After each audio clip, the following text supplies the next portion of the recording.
우시야 왕의 죽던 해에 내가 본즉 주께서 높이 들린 보좌에 앉으셨는데 그 옷자락은 성전에 가득하였고 스랍들은 모셔 섰는데 각기 6 날개가 있어 그 둘로는 그 얼굴을 가리었고 그 둘로는 그 발을 가리었고 그 둘로는 날며 서로 창화하여 가로되 거룩하다 거룩하다 거룩하다 만군의 여호와여 그 영광이 온 땅에 충만하도다. 이같이 창화하는 자의 소리로 인하여 문지방의 터가 요동하며 집에 연기가 충만한지라. 그때에 내가 말하되 화로다 나여 망하게 되었도다. 나는 입술이 부정한 사람이요 입술이 부정한 백성 중에 거하면서 만군의 여호와이신 왕을 배웠음이로다. 때에 그 스랍의 하나가 화저로 단에서 취한 바 핀 숯을 손에 가지고 내게로 날아와서 그것을 내 입에 대며 가로되 보라 이것이 내 입에 닿았으니 내 악이 제하여졌고 내 죄가 사하여졌느니라 하더라. 내가 또 주의 목소리를 들은즉 이르시되 내가 누구를 보내며 누가 우리를 위하여 갈고 그때 내가 가로되 내가 여기 있나이다 나를 보내소서.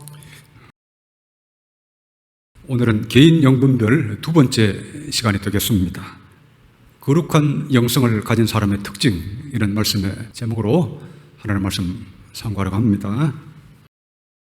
우리 지난번에 우리 개인 영분별 1번째 시간을 가졌었는데요. 어떤 사람을 정확하게 분별하려면 무엇보다도 영성과 도덕성을 보면 된다, 이 말씀을 드렸습니다.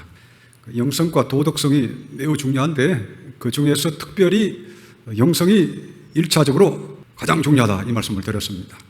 그래서 사람마다 영성이 다 달라요. 격이라고 이렇게 표현하기도 하는데 사람마다 영성의 격이 다 다릅니다. 아주 고귀한 영성을 가진 사람이 있고 아주 저급한 영성을 가진 사람이 있습니다. 그래서 거룩한 영성을 가진 사람이 격이 높은 사람이죠.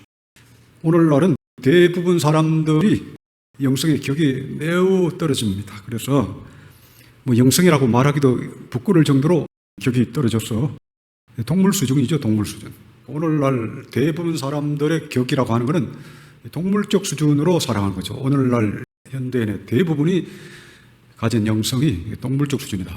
달리 말하면 먹는 것, 마시는 것, 쉬고 노는 것, 이런 거, 그냥 이 수준에 따라 사는 그런 사람들은 동물적 수준이라고 말하지 않을 수가 없잖아요. 그 이상의 것을 볼 수도 없고 알 수도 없고 추구하지도 않고 살아가는 그런 사람들이 아주 저급한 영성을 가진 사람이죠. 창세기 6장에도 보면 노아 홍수 때 하나님이 나의 신이 다시는 이들 인간들과 함께하지 아니하려니 이들이 다 육체가 됨이라, 이런 말씀이 있습니다. 그러니까 노아 홍수 직전의 인간들에게는 하나님의 신이 거하시지 않기로 하나님께서 결심을 하셨는데 그 이유는 육체가 되었다. 그러니까 격이 떨어졌다. 동물적 격으로 살아간다, 이 말씀입니다. 찾아볼까요? 창세기 6장을 찾아봅시다. 창세기 6장 1절 3절까지 보겠습니다. 사람이 땅 위에 번성하기 시작할 때에 그들에게서 딸들이 나니 하나님의 아들들이 사람의 딸들의 아름다움을 보고 자기들의 좋아하는 모든 자로 아내를 삼는지라.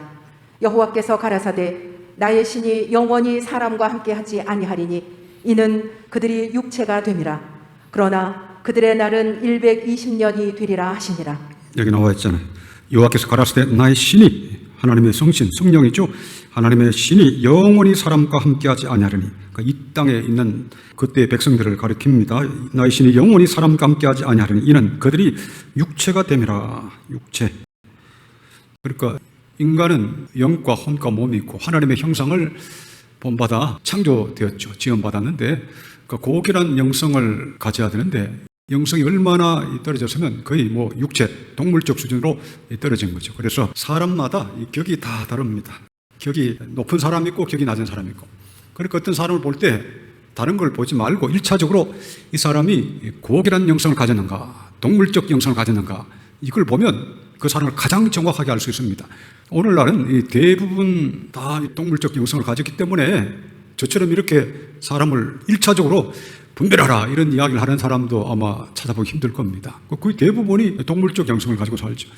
크리스찬이라고 다릅니까? 교회를 다니더라도 기복적인 목적으로 다니는 거짓 신자들, 거짓 교사들, 이런 자들은 교회 안에 있는 동물들이죠. 그러니까 교회 바깥에만 동물이 있는 게 아니고 교회 안에도 개들을 삼가라. 돼지에게 내 진주를 던지지 말라. 이렇게 말씀하신 게 예수님이 하신 말씀이에요. 마태복음 7장 6절에.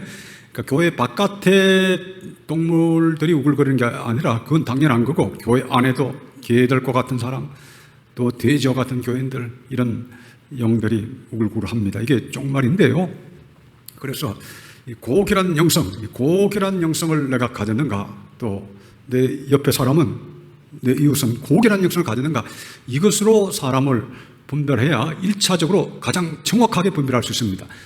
이와 같은 고귀한 영성이 없다면 나머지 모든 것은 뭐 동물들 키재기죠. 몸무게 재기밖에 안 됩니다. 요즘 올림픽을 하고 있는데 고귀한 영성이 없이 인간이 하는 모든 행동들은 그냥 동물들 몸무게 재고 뭐 키 재고 이런 것밖에 안 됩니다. 빨리 뛰는 것 재고 이런 것밖에 안 됩니다. 그러니까 이 고귀한 영성이라고 하는 것이 얼마나 중요한 것인가. 거룩한 영성. 고귀한 영성을 다른 말로 하면 거룩한 영성이죠.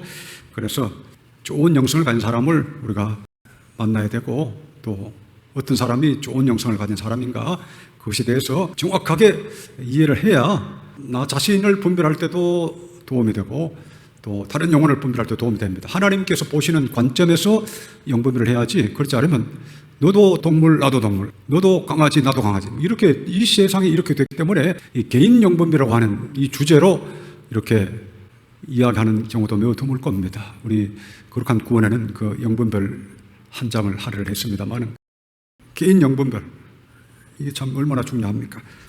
그러면 고귀한 영성을 가진 사람, 거룩한 영성을 가진 사람의 특징이 어떤 거냐 먼저 그걸 간략하게 보고 또 세부적으로 보려고 합니다.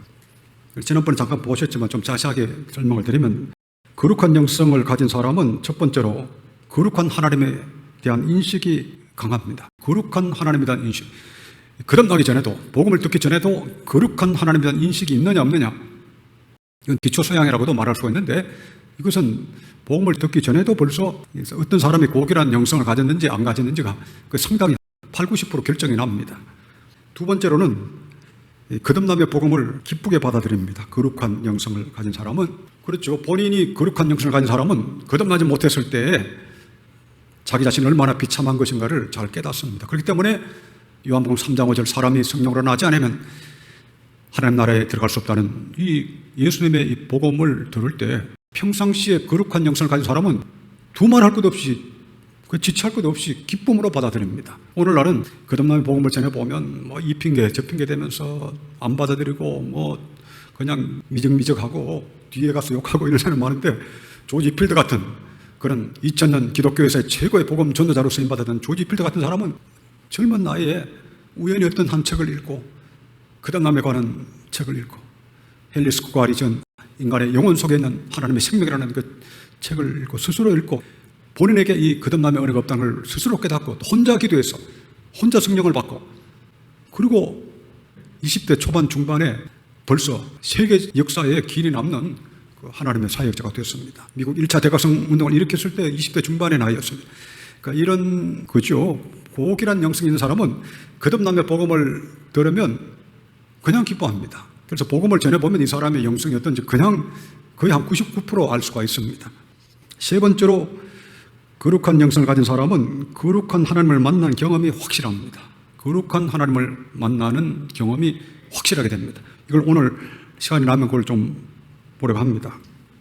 그 다음에 네 번째로는 거룩한 영성을 가진 사람은 거듭남 이후에 거룩한 삶에 관심을 가집니다. 거룩한 삶에 항상 관심을 갖고 내가 하나님 앞에 어떻게 하면 거룩한 삶을 살 수 있을 것인가 여기에 아주 큰 관심을 갖고 노력합니다. 다섯 번째로 거룩한 영성을 가진 사람은 거룩한 하나님 나라 확장에 강한 열망을 가집니다. 그러니까 본인이 하나님의 성령의 은혜로 거듭나게 되면 이제는 거룩한 삶을 갈망하게 될 뿐 아니라 거룩한 하나님 나라 확장을 위해서 뜨거운 열망을 갖게 되는 거죠. 세상의 것에 마음을 두지 않고 하나님 나라, 거룩한 하나님 나라를 위해서 온 마음을 드리고자 하는 그런 마음이 강렬해집니다. 아까 불렀던 찬송가다 보면 세상 즐거움, 세상 욕심 다 버리고 우리 주님만 사랑할 것이다 하는 그런 찬송가 불렀습니다만 그게 영성이 좋은 사람, 거룩한 영성이 있는 사람은 그게 쉽게 되는 거고 동물적 영성이 있는 사람에게는 뭐 그게 어마어마하게 고통스럽죠. 어마어마하게. 여기 보면 세상 즐거움 다 버리고 세상 자랑 다 버렸네. 이렇게 우리 찬송가 102장하가 찬송했죠. 이게 쉽게 됩니까? 세상 즐거움 다 버리고 세상 자랑 다 버렸네. 그러니까 마귀가 지배하는 사람, 그리고 동물적 수준의 격을 가진 사람, 그런 영성을 가진 사람은 절대 이게 안 되는 거예요. 그런데 진짜 하나님의 거룩함을 사모하는 거룩한 영성을 가진 사람은 이게 즐거운 게 됩니다. 그래서 사람마다 이것으로서 아주 쉽게 분별이 됩니다. 그래서 본성적으로, 아주 체질적으로, 기초소양적으로 이 동물적 이런 영성을 가진 사람들이 많아요. 그러니까 거듭남의 복음을 듣기도 싫어하고, 또 제대로 하나님 만나지도 못했는데, 거룩하신 하나님 만난 적도 없는데 만난 척하고, 또 교회 생활을 하긴 하는데 여전히 그 기복적으로, 이기적으로 또 자기를 위해서 그렇게 교회를 다니고, 이게 거짓 신자요, 가라지요, 하나님 교회 암초라고 그랬는데, 이런 자들이 교회 안에 가득하게 됩니다. 이것이 다 수준의 문제, 수준의 문제. 인생은 이 수준의 문제입니다. 격의 문제. 그렇죠. 간단히 말하면 우리 인생은 수준의 문제, 격의 문제예요. 교회도 신앙생활도 다 수준의 문제, 격의 문제입니다.